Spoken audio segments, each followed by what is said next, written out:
Hello guys! Hi!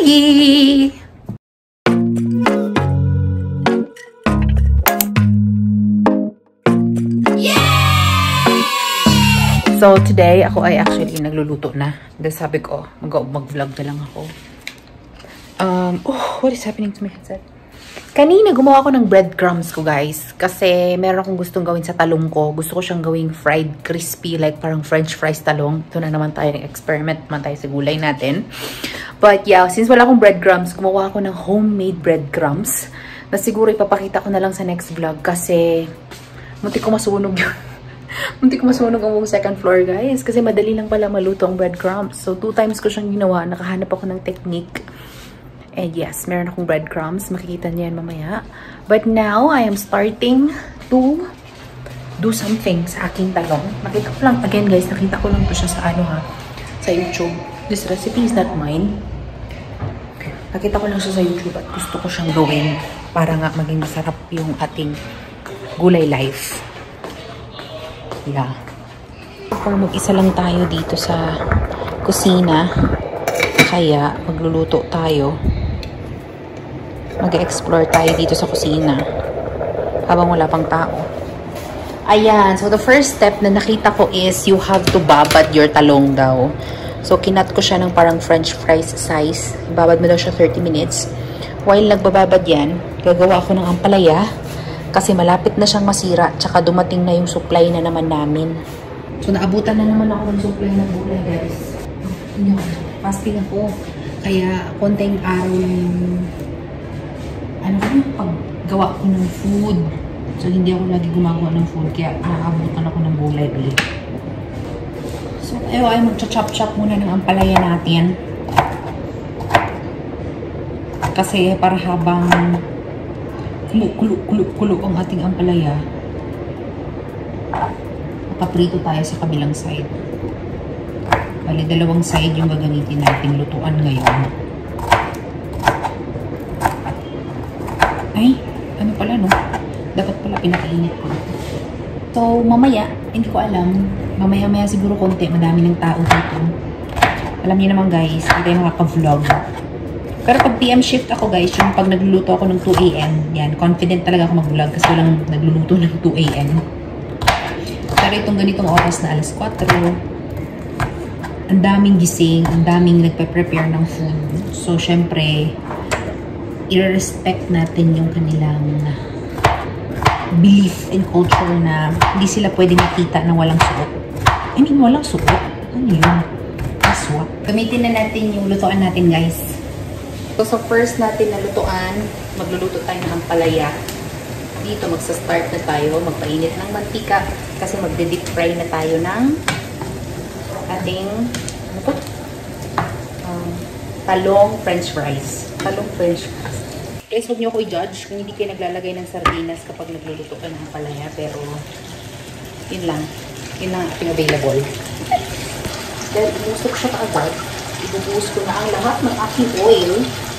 Dahil darating na naman ang supply ng oil natin. May oil naman na tayo na parating. Okay, so kailangan dry yung ating talong. Na-drain ko na siya sa water. I-dry ko lang muna siya guys. Lagay ko dito. Yan. Hindi ko alam bakit kailangan siyang isoak sa tubig bago mo siya i-prito. Pero sa pagkakaalam ko mo, sa pagkanood-nood ko ng mga ibang mga video, usually, ginagawa yun para pag pinry mo, yung crispy siya. I-dry lang natin to sa saglit. Tapos gagawa tayo ng ating flour mixture. Gusto ko na medyo lata-lata yung yung kamatis na niluluto ko. Kaya nilata ko muna siya.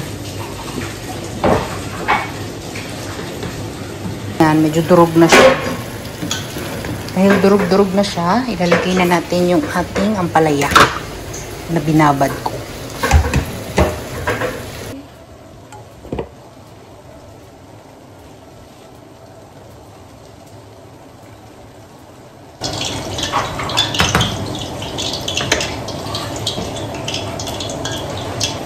Tapos ilipat ko ko na siya dito sa apoy na medyo mahina lang.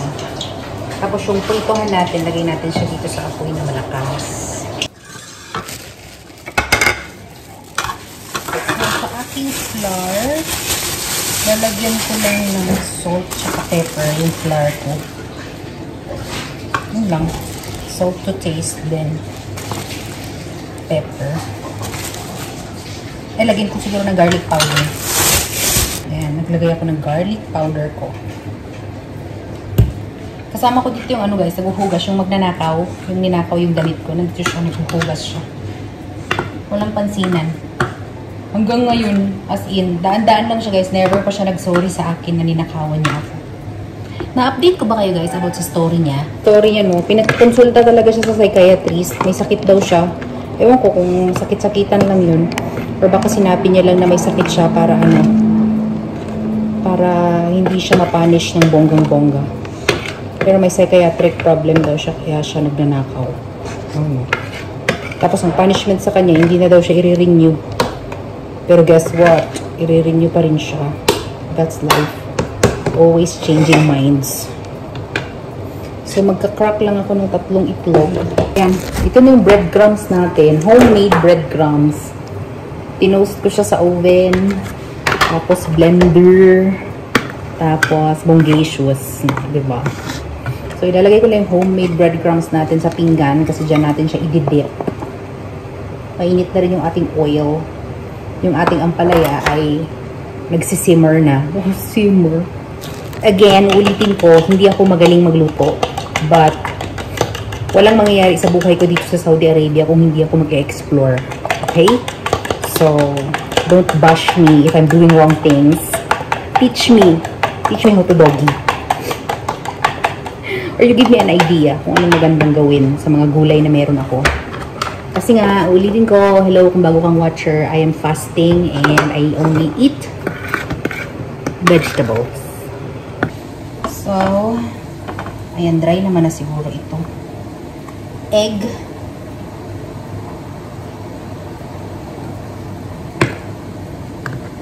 Flour. Then, egg. Then, breadcrumbs. Woo!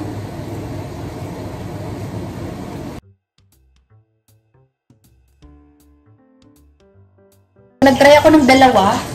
Nasunog. Mainit na pala masyado yung mantika po. Dapat mo na maluluto siya konti. Init ng mantika po, ha? Guys, so ito na yung tinry ko kanina na dalawa. So ngayon, medyo binabaan ko muna yung apoy. So ngayon, perfect na yung temperature ng apoy natin. Yan. Para talagang maluto yung talong natin sa loob.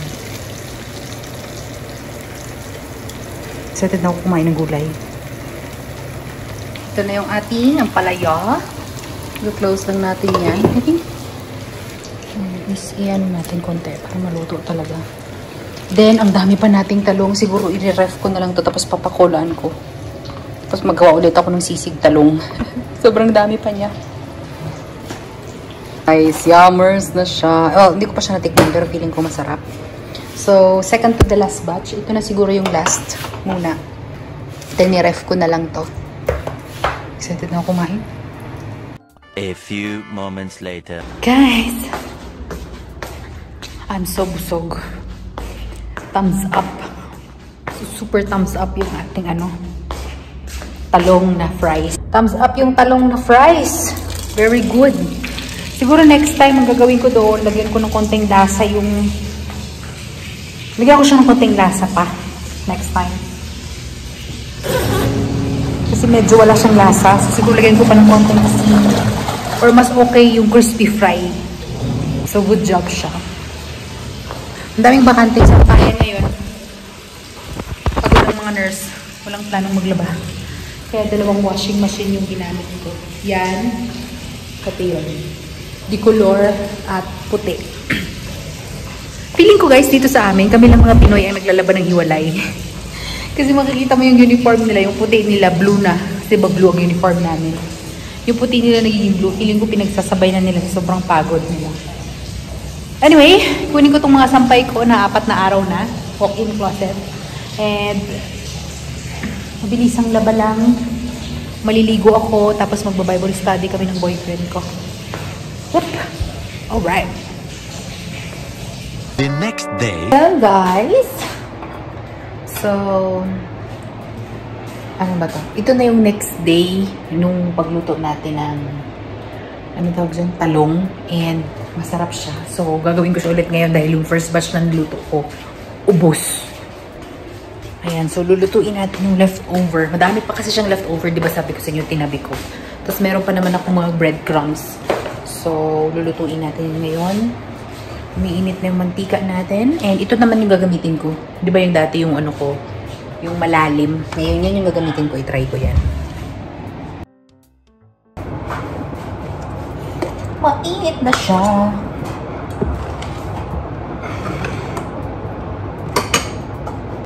Ang sangkatauhan ay nagha-hibernate. Alam niyo ba guys, meron akong gustong i-share sa inyo. Pero susunod ko na i-share. Sobrang gulo ng ospital na ito. Kasi siguro lahat naman siguro ng working place magulo. And isa na yung area ko. Isa na yung lugar ko ngayon. Magulo. Ang gulo. Ang gulo ng world. Yun lang nasasabi ko. Narinig niyo yung tumatawa, guys. May inlove. Inlove yung isa kong kasama. Kausap niya yung fiancé niya. Masaya siya. Sana all. Nakakaano lang no, nakakagulat lang na biglang umiiba ang ugali ng tao pagkaharap na nila yung, alam mo yun, yung like pinaka-head nila. Mawala na yung friendship nyo. Kasi trabaho-trabaho lang din naman. So, basta. Anyway, gusto lang naman mag-survive ng mga tao dito, kaya I understand. Dinagdagan ko pala ng ano, mas maraming asin yung mixture ng flour ko ngayon. Kasi diba yung last time sabi ko sa inyo parang walang lasa. So ngayon medyo maasin siya. Tapos nilagyan ko siya ng spicy. Konting spicy. Para magkaroon ng liwanag ng bukas. Masarap to guys. Highly recommend. Egg, flour mixture, tapos breadcrumbs. Pili ko nagpapasarap sa kanya actually yung breadcrumbs. Guys, parang napaperfect ko na tuloy yung recipe na to. Siguro gawin ko to pag uwi ko sa amin. Meron kasi kaming blender, meron kami lahat sa bahay. Kaso nga lang, hindi naman ginagamit. Sa bahay lang. So gawin ko to. Pritong talong. Pag uwi ko sa amin. Lord willing. Hello, people of the world. Guys, alam niyo ba? Mag-vlog sana ako kanina. Kaso lang may nagluluto dun sa kusina. Anyway, nagluto lang ako ng roasted potato and carrots. Diba? Hindi ko pa siyang tikman. Pag masarap siya, gagawin ko siya ulit. Tapos papakita ko siya sa inyo guys. Okay? So far, bentang-benta yung ating talong fries. Yung ating potato pancake, hindi siya masarap. So, hindi ko na siya ulitin. So, I hope tomorrow masarap yung ating roasted potato and carrots. So, anyways guys, go-close ko ng vlog ko. Actually, kanina pa ako nandito. Katatapos ko lang magbasa ng Bible. And gumawa ng, you know, nag-reflect and nag-pray. So, ako ay matutulog na. At i-close na natin ang vlog natin. Nakita niyo na ba itong ano ko guys? Itong damit ko. Gift ito siya sa akin ni Ate Juliet. Actually. Pero never ko siyang nasuot kasi hindi siya kasya. Ngayon, ma-close na siya. Diba? So, yun na guys. Thank you very much for watching this video. If you're new to my channel, don't forget to subscribe to my channel and like this video. Maraming salamat sa walang sawang panonood guys. Remember to keep safe all the time and God bless you all. Okay?